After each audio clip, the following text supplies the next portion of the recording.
welcome back to the Broker Power Up podcast, the AIME podcast with strategy, stories, and insights to help you close more loans. I'm Tommy Golightly, joined by Jonathon Haddad. How are you? Good, man. We are back in action, my friend.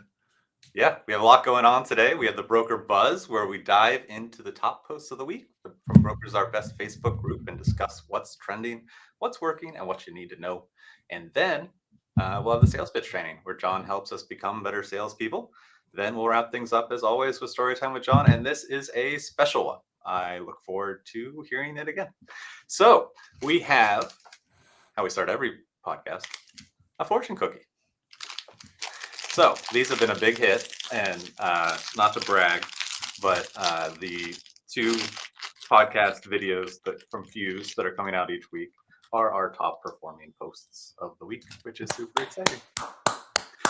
But today's fortune, I feel like I didn't open a single one. I missed it. We got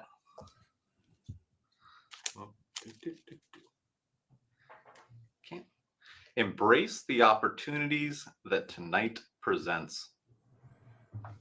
Embrace the opportunities that tonight presents. Well, one, that scares me. Yeah, same. Right. I was like, I don't have any plans tonight.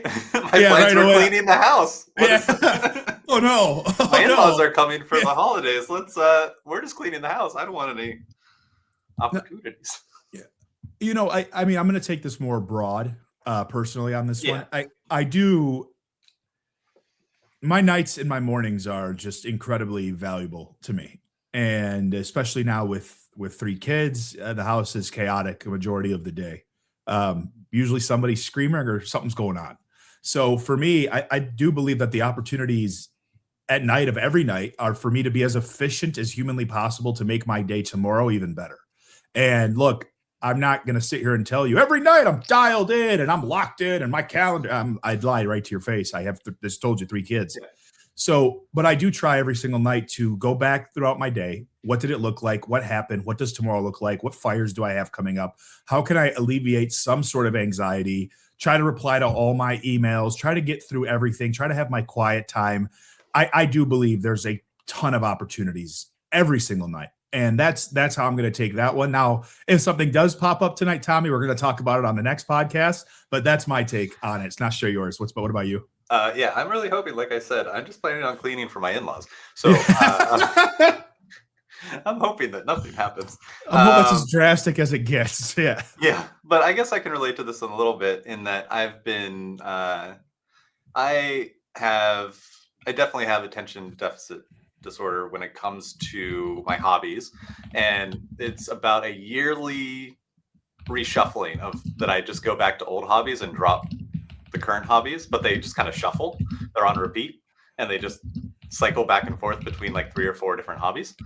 And so that's happening right now, and I'm switching hobbies, but with a mindset of a reason of hobbies that don't involve other people but can. So basically I can get the full enjoyment of the hobby by myself without relying on other people's time or schedule. That's nothing against other people. It's just something that allows me to have that enjoyment during that time.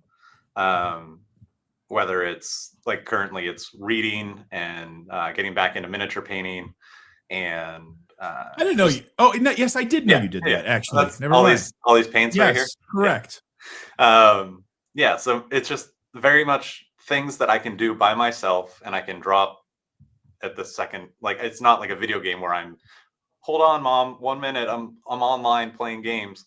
It's not like if my wife needs something, I can put the paintbrush down, I can put the book down. Like, there are things that I can just do because that's where we're at in our life, and we have things that just pop up on us and opportunities, but sometimes they're just surprises that we don't want to deal with, but have to as adults. So just changing my hobbies to things that I can still get the max enjoyment out of, but at the same time can drop in a second to go do something else.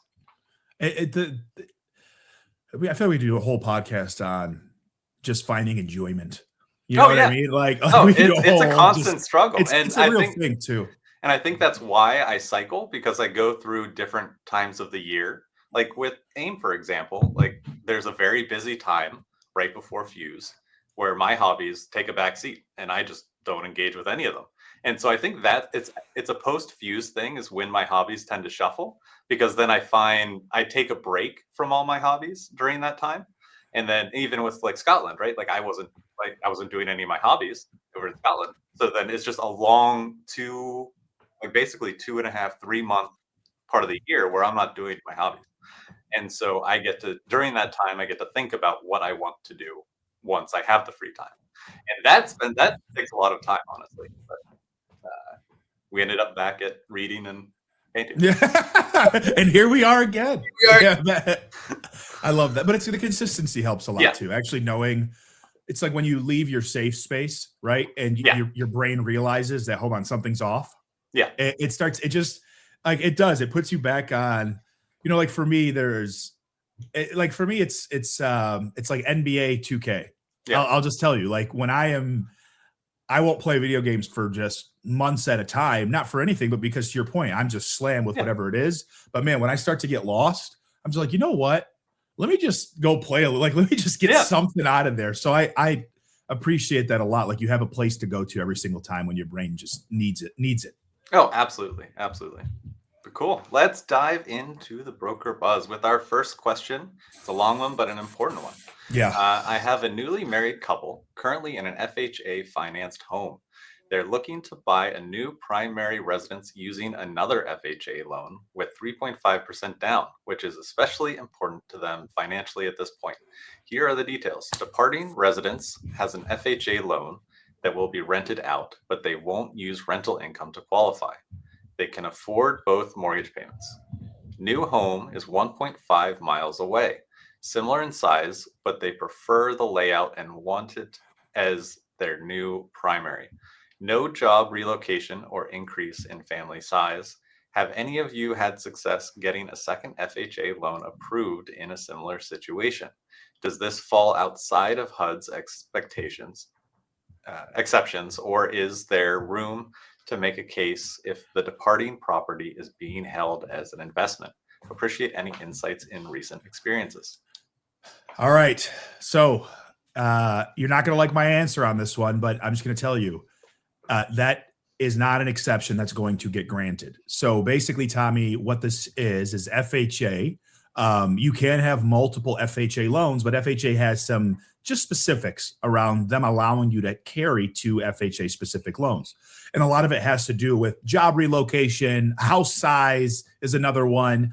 I mean, there are so many variables that do allow you the opportunity to get two FHA loans. But in this instance here, that doesn't sound like the case at all. It just sounds like the clients want to put the minimum amount down that they can.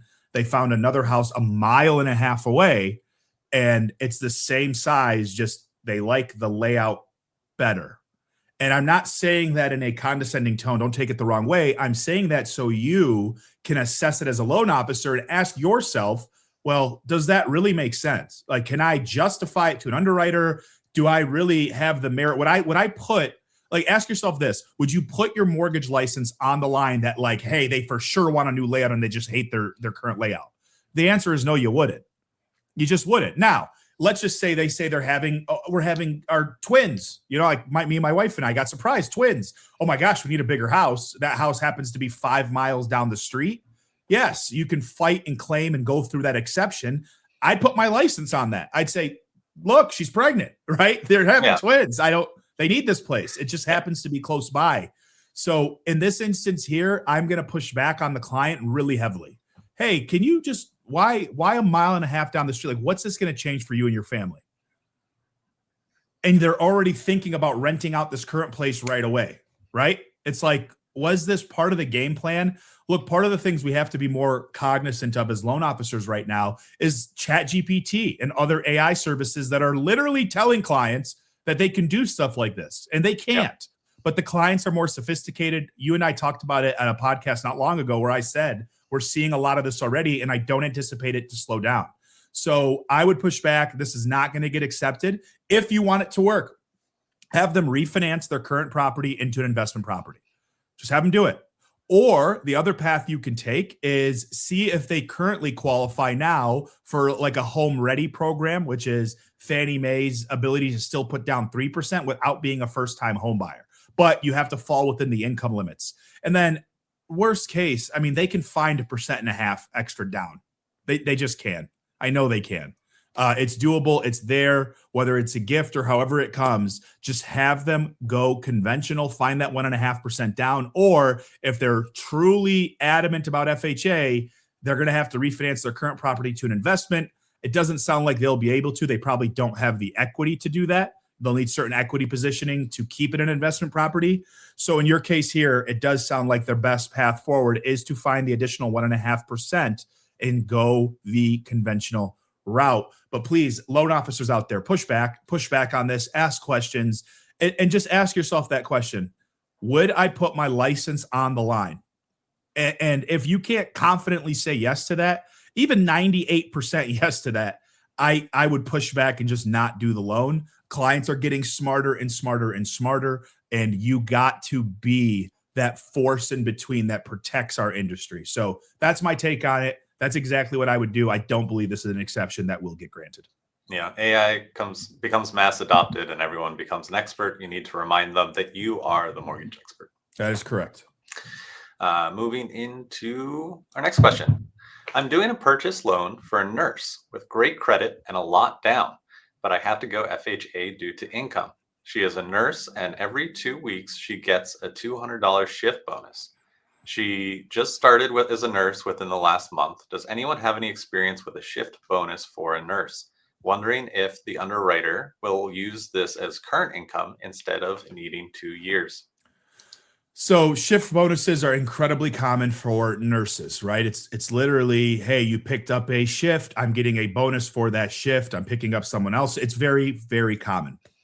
With that being said, that is not what they're guaranteed. And you can't prove any kind of continuance for that additional income. Like, what happens if nobody wants to give up their shift for a month? What happens?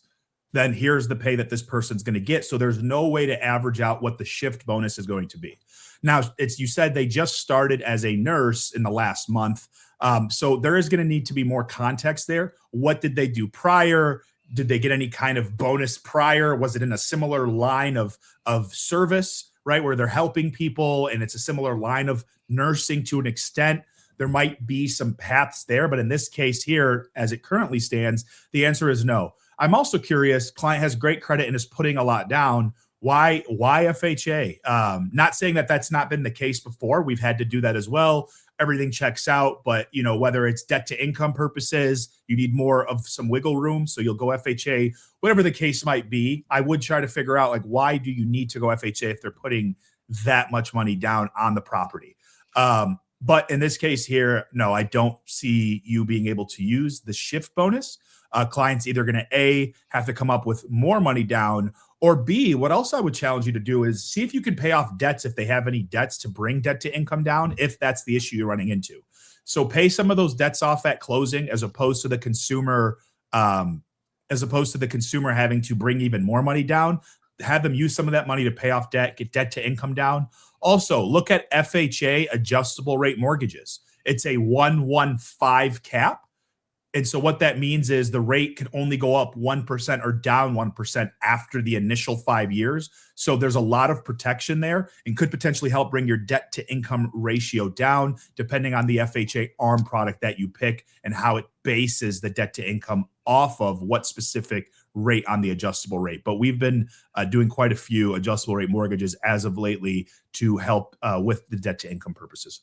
I feel like that G word gets you because it's almost like, yeah, I'm guaranteed. Like, there's someone's going to want to shift. Absolutely. Well, and here's where they always, but it's not guaranteed. And that's where we always run into issues. They're like, they'll say clients, and look, I get it, right? They want the house, they want something. So they'll say, not whatever, but for the most part, whatever. And they'll, no, I always get this. No problem. We just need your employer to verify that and put it on writing that you're guaranteed X amount. Well, they're not going to do that. Well, then you don't always get it. Yeah, but it's not guaranteed. If the person that's giving you the money is saying, no, we're not going to guarantee this, well, I can't just take your word. The person paying you is telling me something different. So don't take it the wrong way. Don't let your clients take it the wrong way. Just simply say, hey, if you were to lend me hundreds of thousands of dollars, there's going to want to be information that you're going to want to verify. Yeah. And so someone's giving you money, we have to follow their guidance. And that's always how I explain it to consumers. Absolutely. And our final question for the week: is there any time waiting to refinance as far as seasoning? Client bought house in July. Now she wants to do rate and terms. So look, here's no, there isn't. What you will potentially do in that case is you would, if depending on if you did the loan or if another loan officer did the loan. Number one, the other loan officer is going to get an EPO. And what that is an early payoff. It's paid off within 6 months. So that loan officer, that lender, retail broker, doesn't really matter. They're going to be on the hook for whatever the commissions were, the spread was on that specific loan. If you are the one that wrote the loan, the answer again is you're going to get hit with the EPO, the early payoff of that specific loan. But is there an actual rule? No, there isn't. You can refinance a client the next day that they close on a transaction if the client wants to refinance. That's the reality of it. But they need to understand the risk, and so do you. So if a client is saying, "I want to do this, I want to do this, I'm not going to wait, I'm not going to wait, it needs to be done," I'm gonna tell y'all right now, I'm writing the loan. I'm just going to tell you, I'm not going to sit there. Well, we got to wait 30 days. No, if a client is that adamant that the loan needs to be done, the loan is going to get done. That is business. That's how business works. I've been hit with EPOs myself. I try to tell clients every time, please call me, please stay in front of me. I lose commission. So does my company. I'm very transparent about EPOs and that I need 6 months based on the product, but generally 6 months from close date to the next funded date where you don't get hit a potential EPO. So if the client is adamant, write the loan. If you're saying, well, John, I'm going to EPO myself, tell the client, hey, I can write your loan. I'll do a 60-day rate lock. Can we close January, whatever the funding date was? So check with, if you're the original loan officer, make sure that you reach out to the lender and ask them, hey, if this loan closes on this date, am I still going to get EPO or am I outside of the EPO dates? And then just have the conversation with your consumer. I'm going to lock you in. I'll do a 60-day rate lock. I'll cover the difference of the rate lock between a 30-day and a 60-day for you, but we have to close on this date. The reason we have to close is my company and myself will lose all the commissions of the home we helped you get into back in July. Is this going to be an issue for you, Mr. or Mrs. Client? It's very rare. I'm not going to sit here and tell you I've never had a client say, nope, needs to be done now. I don't care about your commission.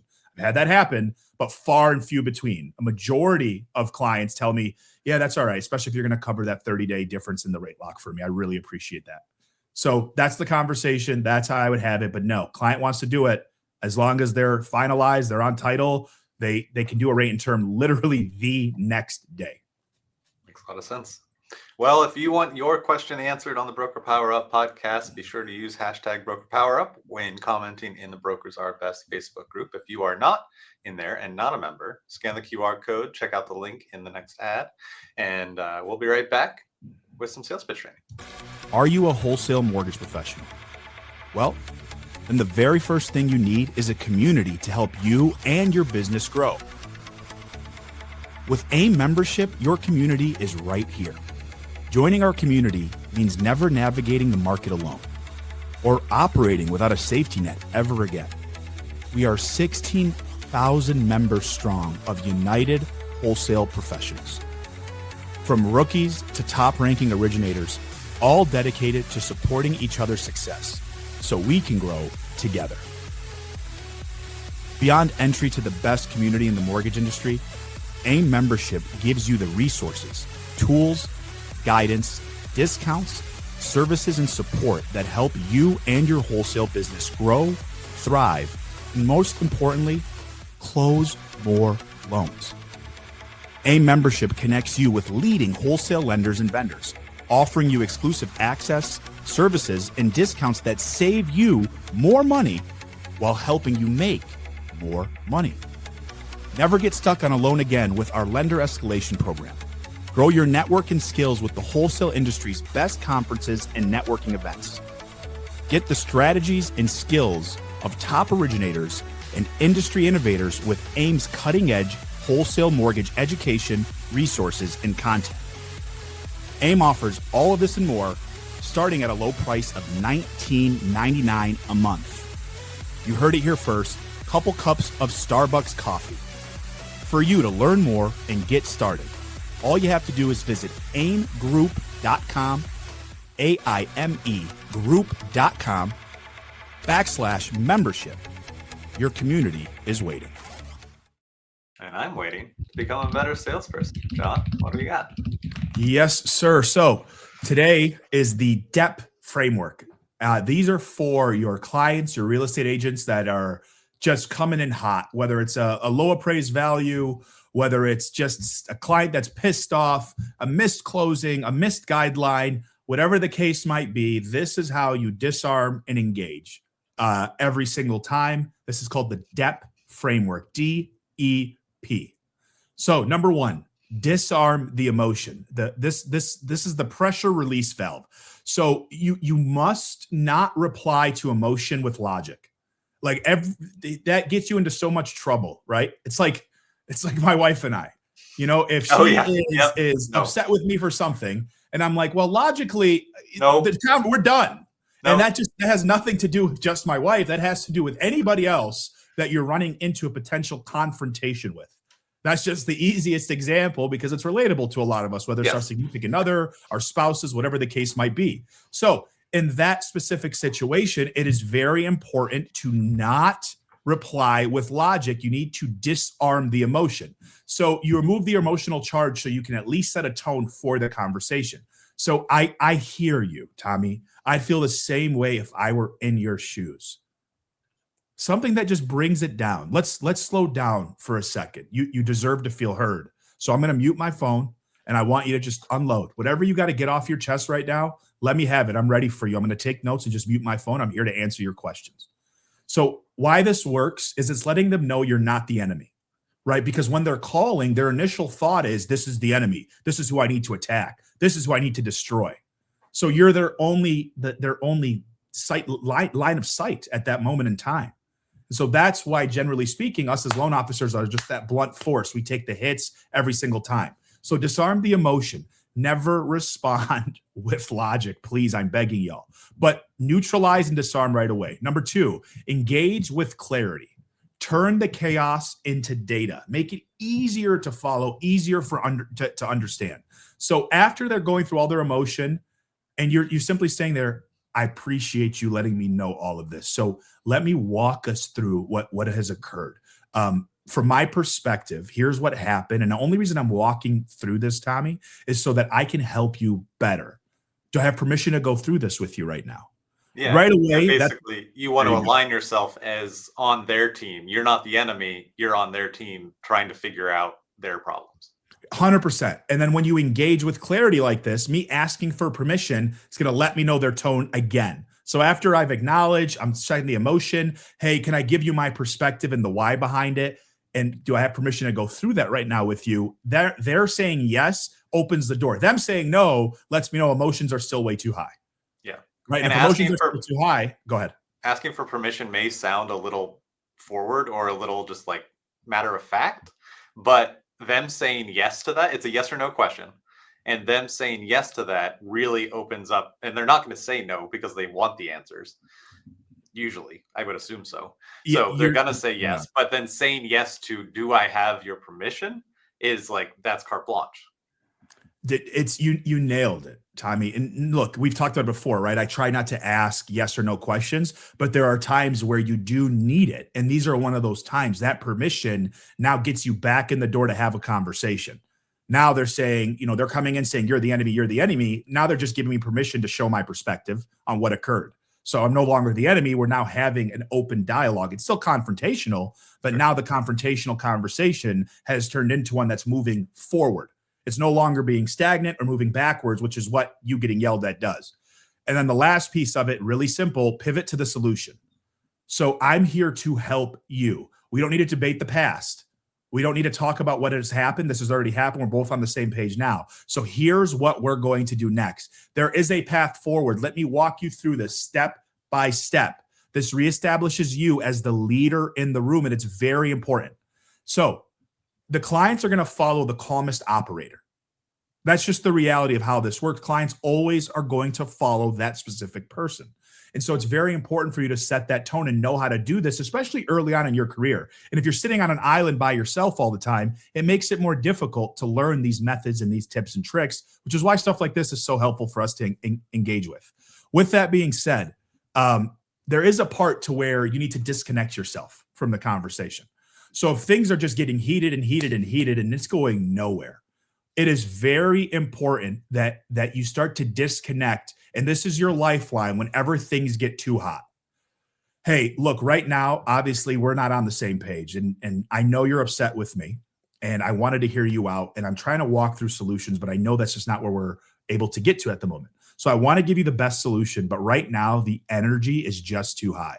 Let's take 10 minutes to reconnect, and I'll call you back with a clear plan forward. Right away, that shifts everything back down. Like, whoa, are they going to take something away from me? That's what the client's thinking. Or they just go nuts. And if they go nuts, I don't have time for that. I'm trying to walk you through a solution. I'm not going to sit and be your punching bag for an hour. Yeah. Just how it works. Now, even if I drop the ball, I'm going to take the hits. I'm going to own it. It's on me 100%. But you're not going to beat me up for an hour. It's just not going to happen. At some point or another, I'm going to swing back. I'm still a person.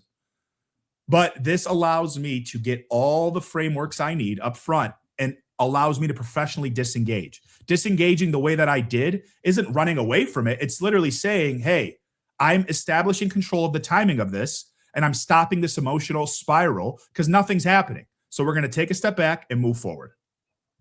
So that is the depth formula on you helping yourself disengage with clients and real estate agents when things start to get too hot. Number 1, disarm. Number 2, engage. Number 3, pivot. And number 4, if you need to, disconnect and come back. That is your sales tip for the day, my friends. Cool. And we have not created an ad for Fuse Austin. So Fuse Austin, here we are. And we're going to transition into story time with John. John, the floor is yours. Awesome. So, y'all, today's story is about the Red Duck on this cruise ship that I was just on. So the Red Duck story is about these ducks on the Royal Caribbean cruise. So my family and I went on our first cruise together, my first cruise in my lifetime. We brought my mom with me to help with the kids, her first cruise in her lifetime. So our kids are young. I have twins that are a little older than 2, and I have a 1-year-old that turned 1 on the cruise ship. Lucky her. She's never going to remember it, but we took a lot of pictures. So first couple of days on the cruise ship, we're noticing ducks all over the place, not realizing what these ducks mean or the significance of them. But the people in the room next to us had this whole duck thing on their walls, and you can put ducks in a bag. And finally, one day we asked, what are these ducks? And they said, oh, on Royal Caribbean cruise ships and a lot of cruise ships for the kids, they get ducks and they hide them everywhere. And then other kids find them, they grab them, and they choose to hide them or keep them, whatever the case might be. So there's also an arcade on this cruise ship. And after learning about this duck story, we go to the arcade, and at the arcade, we see these massive duck machines. Really easy to get these ducks. You just put in way too much money, by the way. The cruise ships know what they're doing. But you put them in and you get these ducks. Now, my son loved this arcade.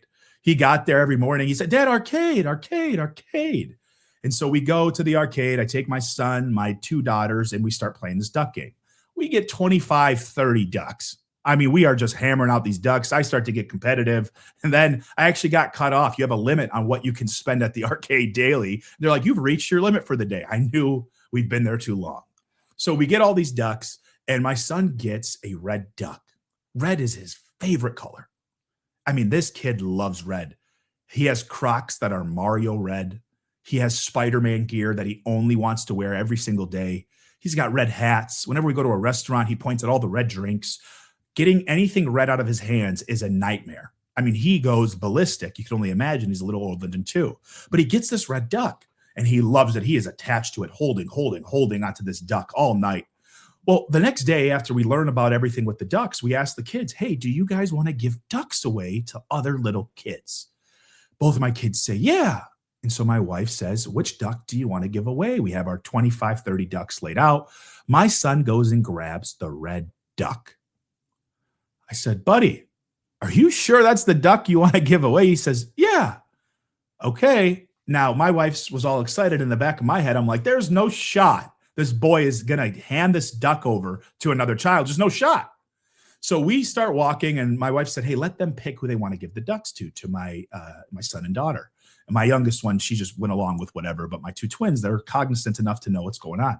So we waited. About 10, 15 minutes passes. All of a sudden, my son looks at a little boy, and he says, that one. My wife, you want to give the toy to that one, buddy? Yeah, that one. So my son walks up, the other parent of this child is a little confused on what's going on, and they realize, and their faces light up, and the little boy's face lights up, and my son hands over the red duck and gives this kid a hug. When I tell you the excitement it caused, it is an understatement. My wife and I talked about it for 2 days. It set a surge for my other daughter, Eliana, where she said, my turn now. And she went running to find a little girl, and she gave a duck. And she said, look, she was so excited. Our daughter, Alina, our youngest, we helped give the duck away on her behalf. But the excitement and the gratitude in the air was unimaginable. Matter of fact, my wife and I talked about it for days until we got off the cruise. We're still talking about it today, because watching somebody, even as young as my son and daughter are, give away an item that they care deeply for so they could see the love and joy in another child's face meant more to us than anything else in the world. So what's my challenge to all of you? My challenge to all of you in my dad joke era is to give a duck every single day. And what it means to give a duck every single day is to show gratitude towards something, whether it's calling a past clients, calling somebody that you know you should call and haven't spoken to in a while. Whatever the case might be, what are you doing to give a duck away? Because that's what people are looking for in this world. And it's incredible what it does to everyone else around you. In that specific situation, there was about 7 people involved. I would never see this person ever again in my life. Very unlikely that I'm going to see her husband, their son ever again in my life. Yet there was a moment that we all shared that hopefully they talk about too, even after many years pass, because that's what gratitude can do. So how many of you are giving ducks away daily, even when you don't want to? That is my challenge for all of you, my friends, the story of the red duck. I love waking up and giving a duck. Yeah, dude, it's my favorite, man. Love that story. It's so good. I thank you so much for sharing it. I don't know. It's a very heartwarming story, and I don't know. It's just the good in people. Yes, sir. I appreciate y'all. Appreciate you, and thank you for tuning into this episode of the Broker Power Up podcast. You made it to the end, so thank you. If you found today's tips helpful, do us a favor. Hit the like button to let us know you enjoyed it, which helps even more people see this content. Subscribe to our YouTube channel. Ring the bell to get notified every time we drop new content. Share this video with a fellow broker who could use a power up. And remember to lead by example, to lift each other up, to grow together, and most importantly, close more loans. Until next time, keep powering up.